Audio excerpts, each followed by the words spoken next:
السلام علیکم ورحمۃ اللہ وبرکاتہ۔ محترم سامعین و ناظرین،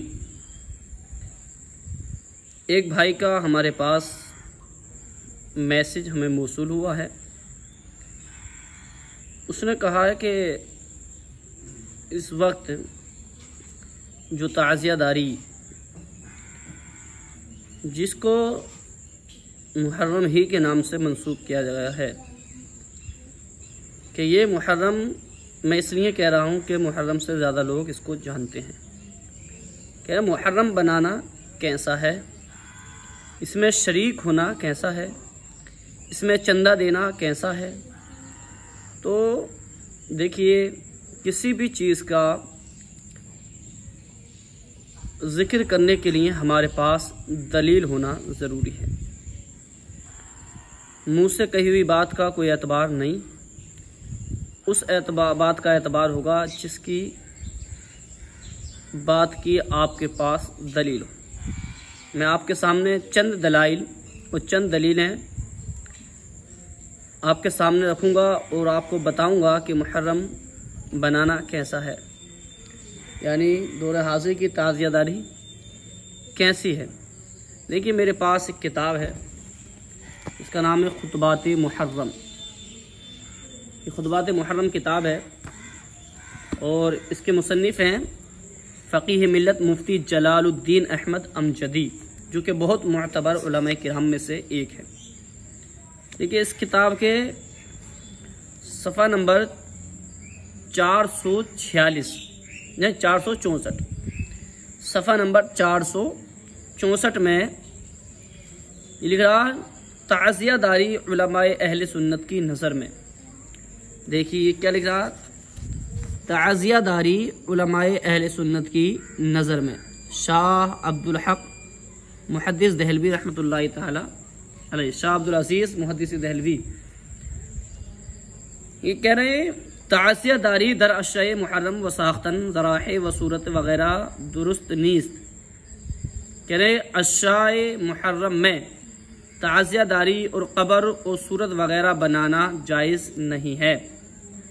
یعنی محرم کے اشیاء اول میں، محرم میں بنتا ہے اس لیے انہوں نے کہا اشیاء محرم میں تعزیہ داری و قبر و صورت وغیرہ بنانا جائز نہیں ہے۔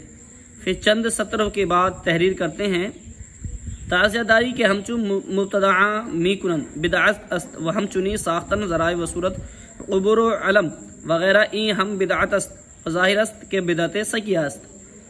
پھر آگے کہہ رہے ہیں کہ تعزیہ داری جیسا کہ بد مذہب کرتے ہیں، تعزیہ داری جیسا کہ بد مذہب کرتے ہیں بدعت ہے، اور ایسے ہی تابوت، قبروں کی صورت اور علم وغیرہ یہ بھی بدعت ہے، اور ظاہر ہے کہ بدعت سیئہ ہے، یعنی بہت بری چیز ہے، تعزیہ داری بہت بری چیز ہے۔ اور تحریر فرماتے ہیں این چوبہا کے ساختہ وست قابل زیارت نیستند بلکہ قابل ازالہ اند، چنانچہ در حدیث شریف آمدہ من رآ منکم منکرا فلغیرہ بیدہ فإن لم یستطع فبلسانہ فإن لم یستطع فبقلبہ وذلک اضعف الایمان۔ رواہ مسلم شریف کی حدیث پاک اس کے نقل کرتے ہیں، کہہ رہے ہیں یہ جو تعزیہ جو کہ بنایا جاتا ہے کہ زیارت کے قابل نہیں ہے۔ حضرت شاہ عبدالعزیز محدث دہلوی فرماتے ہیں تعزیہ جو بنایا جاتا ہے یہ زیارت کے قابل نہیں ہے، بلکہ اس قابل ہے کہ اس کو نیست و نابود کر دیا جائے، یعنی اس قابل ہے کہ اس کو ختم کر دیا جائے، نیست و نابود کر دیا جائے۔ اب ایک حدیث پاک ہے، اللہ کے رسول صلی اللہ علیہ وسلم نے ارشاد فرمایا، مسلم شریف کی حدیث ہے کہ اگر تم کوئی غلط کام دیکھو اور تمہارے پاس اتنی طاقت ہو کہ اس کام کو آپ اپنی طاقت سے اپنے ہاتھ سے روک سکتے ہیں تو اپنے ہاتھ سے روکو، اور اگر اس کام کو اپنی زبان سے برا کہہ سکتے ہو تو اپنی زبان سے برا کہو، اور اگر اس کام کو تم زبان سے بھی برا نہیں کہہ سکتے تو کم سے کم اپنے دل میں اس کام کو برا جانو۔ یہ سب سے کمزور ایمان ہے، یہ سب سے کمزور ایمان ہے۔ پیارے اسلامی بھائیوں، یہ حدیث پاک ہے، برے کام سے بچنا ہی انسان کی سمجھداری ہے۔ کنویں میں کوئی اس لیے نہیں کودتا کہ اس سے نکلنا بہت بھاری ہے، ایسے برے کام اس لیے نہیں کرنے چاہیے کہ ان کاموں کا جو میدان محشر میں حساب دینا جائے گا وہ بہت بھاری ہے۔ پھر یہ کہہ رہے ہیں ای ہم جائز نیست چنانکہ اعانت بر معصیت می شود و اعانت بر معصیت غیر جائز، کہہ رہے ہیں یہ بھی جائز نہیں ہے، یعنی تعزیہ داری کی مدد کرنا کیسا ہے؟ کسی نے پوچھا شاہ عبدالعزیز سے کہ تعزیہ داری یعنی جو تعزیہ بناتے ہیں لوگ ان کی مدد کرنا، مثال کے طور پر ان کے ساتھ جانا، ان کے ساتھ شریک ہونا، ان کے ساتھ اس تعزیے کو اٹھانا، اس میں جانا اور ان کو چندہ دینا، ان کو کیسے کیسے کام کر جو بھی کسی بھی طریقے سے مدد کرنا۔ کہہ رہے ہیں یہ سوال ہے، دیکھیے آپ کسی تعزیہ دار کی، یہ آپ دیکھ سکتے ہیں کسی تعزیہ داری کی کسی تعزیہ داری کی مدد کرنا کیسا ہے؟ جواب کیا ہے اس میں؟ کہہ رہے ہیں یہ بھی جائز نہیں ہے، یہ بھی جائز ہم جائز نہیں، یہ بھی جائز نہیں ہے، چنانکہ اعانت بر معصیت میں شبد و اعانت بر معصیت غیر جائز، یہ بھی جائز نہیں ہے اس لیے کہ یہ گناہ ہے اور گناہ پر مدد ہے اور گناہ پر کسی کے لیے مدد کرنا جائز نہیں ہے۔ وتعاونوا علی البر والتقوی ولا تعاونوا علی الاثم والعدوان، جو لوگ پرہیزگاری کی طرف آئیں ان کی مدد کرو، جو لوگ گناہ کی طرف لے جائیں ان کی مدد نہ کرو۔ اب اعلیٰ حضرت عظیم البرکت مجدد دین و ملت الشاہ امام محمد رضا خان علیہ رحمت و رضوان کی بھی تحریر اس میں موجود ہے۔ اعلیٰ حضرت کہتے ہیں تعزیے کی اصل اس قدر تھی کہ روزہ پر نور حضور شہزادہ گلگوں امام حسین رضی اللہ تعالیٰ عنہ شہید ظلم و جفا صلوات اللہ علیہ وسلامہ علی جدہ الکریم وعلیہ کی صحیح نقل بنا کر بنیت تبرک مکان میں رکھنا، اس میں شرعاً کوئی حرج نہ تھا۔ یہ بات بھی سننے کی ہے۔ اعلیٰ حضرت کیا کہتے ہیں؟ اعلیٰ حضرت کہتے ہیں کہ اس میں امام حسین رضی اللہ تعالی عنہ کا مزار کا نقشہ بنا کر اس کو اپنے گھر میں رکھنا، اس میں شرعاً کوئی حرج نہ تھا۔ کہ تصویر مکانات وغیرہ غیر جاندار کی بنا کر رکھنا سب جائز ہے، یعنی گھر میں جیسے کہ کعبۃ المکرمہ، مدینۃ المنورہ، گنبد خضرا اور کعبہ شریف کا نقشے بنا کے رکھتے ہیں، حضور غوث پاک کے گنبد کا نقشے، ہماری مسجد میں بھی الحمدللہ سب نقش لگے ہوئے ہیں، یعنی اس طریقے سے کرنا اس میں کوئی ناجائز کام نہیں ہے۔